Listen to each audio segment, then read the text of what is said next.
hojiin arra waliin ilaallu tokko walaloo jaaduu jedhu seenaa maleekaa jannataa kuftee mana kiyya dhuftee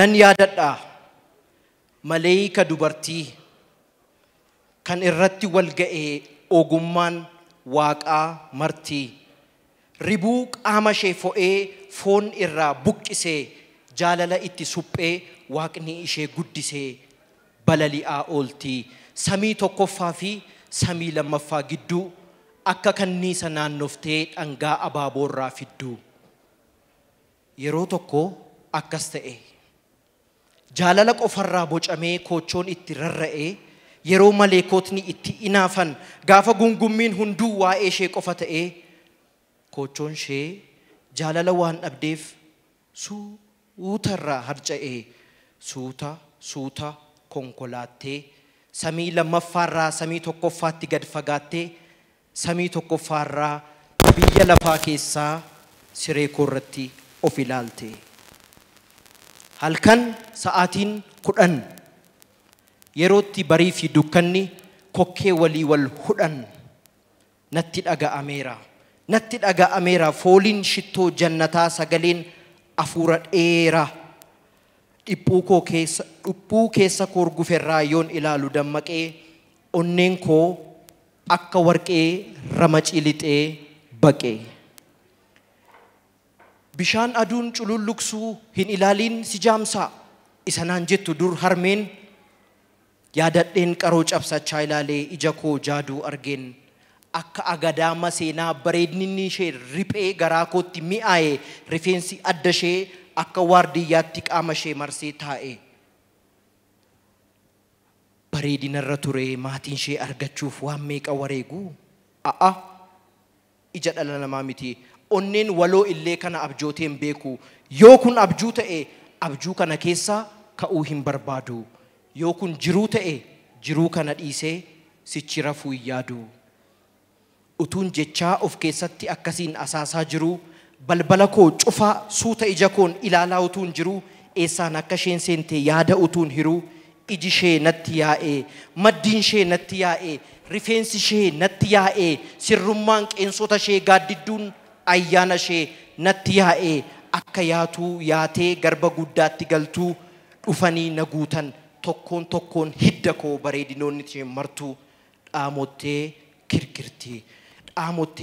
kirkirtii jilba ishee hammattee fiixee siree koorraa na ilaalaa jirti dhaamottee kirkirtii madaa dugdaa dhiiguu akka baattee jirtu ijaan natti himti ansoolaa siree koo fuudhee itti uwwisee akka kaabbaa mootii keessa kootti beellama bareedduu akkasii galgala qaban ture moo machaa'uu kooti bu'ee fuuldura dhaabbadhee nan yaadadha akkasiinin afaan saqqadhe giiftii koo eessaa dhufte wal beeknaa hattuu akkasiin hin jenne hattuun qullaa teessuu yoon kan qalbii malee kan qarshii miti silaa eenyu siin jedhu bakki itti wal beeknu jira anatti hiixattee akka laattuu amaanaatti harka koo qabattee akka dongora waaqaatti yaadaan qalbii ishee keessa dhidhimtee hooda ishee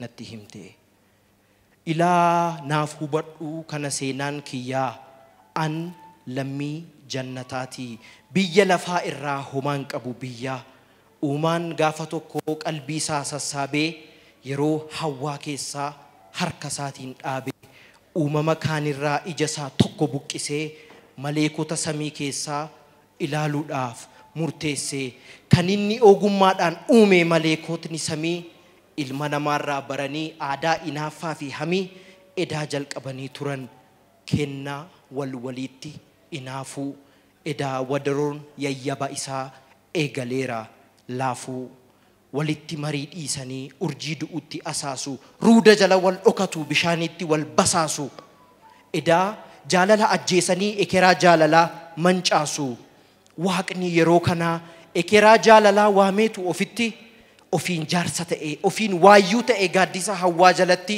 maleekota hundarraa ayyaana qircee kaase dhiiga urjiiwwanii callee morma walaabuu ija isaan facaase yeroo inni dhaabbisee utuu isheen kirkirtuu ija hawwaa duratti gumaa jaalalaa baasee fooliin gumaa jaalalaa funyaan maleekotaa dhaabee waamicha caaluun ija waaqaa duratti walitti isaan sassaabee.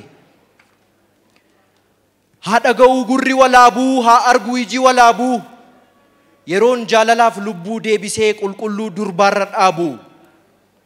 Toorotni dugdashee koochoo miira qabu kan jaalalaaf qofa awwaatu. Yoo jaalalli isin gidduu jiraate qofa kan irra turu kan baatu. Yoo jibbi keessan jiraate kan irraa harca'ee isheenis madooftee jibba keessaniin dhamaatu uume. Jedhe uumaan walaabuu fi ayyaana jaalalaatti adaraana kenne akka maleekotni ofiin cubbuu jibbaatti waliin gatne.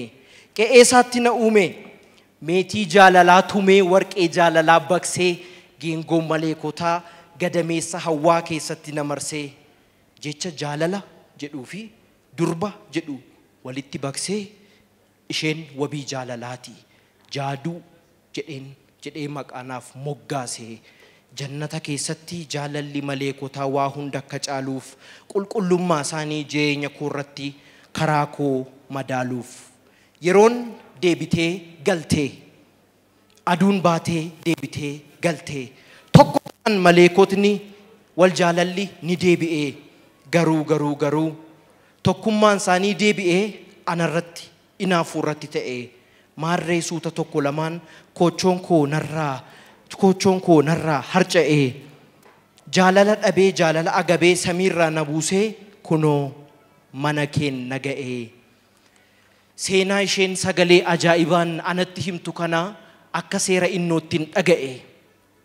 Jaalala dhabaafuu kuftee kanaafuu mana koo dhuftee. Qulqullummaa ishee hubatee harki koo harka ishee ofitti fudhatee akkas jedheetu afaan baasee garaan koo kana dhaga'u. Waraqaa qofatu mana kiyya guute ani maal sii ta'u.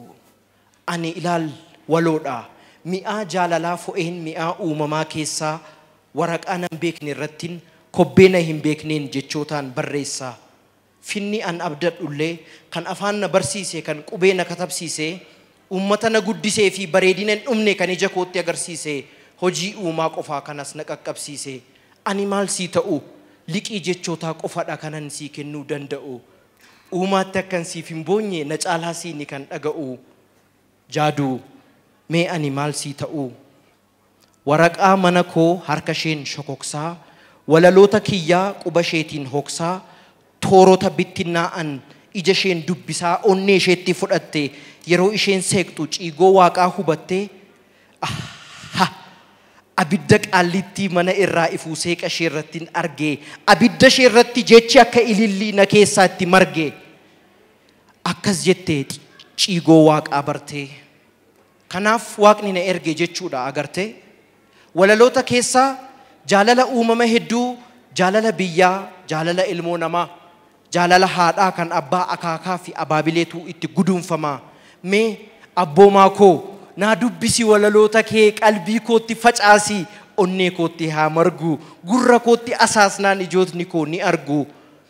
Qooqni fayyaan koo beeku qooqni koochoon koo beeku jechoota jaalala keeti kan koochoo koo naaf akeeku.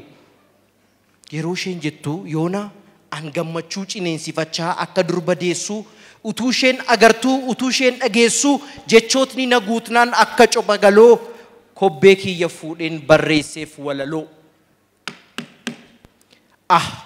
Yaa jaaduu ati qalbii namaa miti ati qalbii jamaa baattaa. Kanaaf akka gaabbii jaarraa garaa nama hundaa nyaattaa. Afaa ati irra raftuu filtee afaa keessaatii dhumu shaashii addeessaa hafu marxoo aduuti. Utuu uumaan umurii keenya kophee godhee nuu kenne dhufnee si arguutti fixnaa. Si arguun qoftinuu nu jiraachisa jennee. Maaloo maal naa wayyaa maaliif hunduu si abdatu fakkii godhee si kaasisuu akka hunduu si argatu. Turi anoo amman walaloo godhee si barreessaa akka si qabaatu hunduu manaa fi laphees keessaa. Kan si dhibu qaama kee qulqulleessuuf cobni sirraa fulla'ee bishaan ta'ee waraabame eebba ta'ee dhangala'e. Kan si dhibu waa'ee kee walaloo dhiiseen oduu durii taasisaa dhalootattiin himaa. Atoo bara tokkottiin quufamtu si daangessuun ni cimaa. urgaa morma kee argee se'ee ilillii birraa nama miti kanniisnu naanna'e jedhan sirraa uumama ofii uumeen wayyoo seerri uumaa hin cabee ayyaana waayyuuf qaalluu ayyaanni kee hidhee qabee egaa sirraa baqannamoo sitti baqannu dhufnee akka korma wareegaa si jalatti kufnee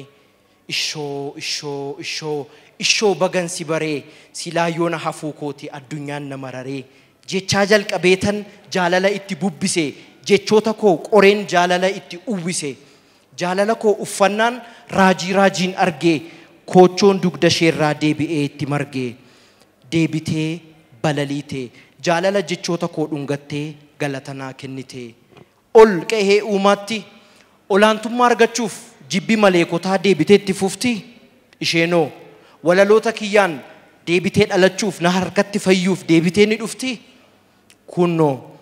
kunnoo waliin darban kaa guyyootni walitti aanan suuta ji'a hordofanii ji'ootni illee godaanan tarii araddaa jannataatti ol baatee maleekota yaastee walaloota kiyyaa gurratti itti asaastee itti lallabdee natti fakkaataa jaalala irraa eeguu dhiistee jaalala isaan yaadachiistee jaalala isaan barsiistee natti fakkaataa jaaduun si oolitti yoo dhuftee na daawwattii laataa galatoomaa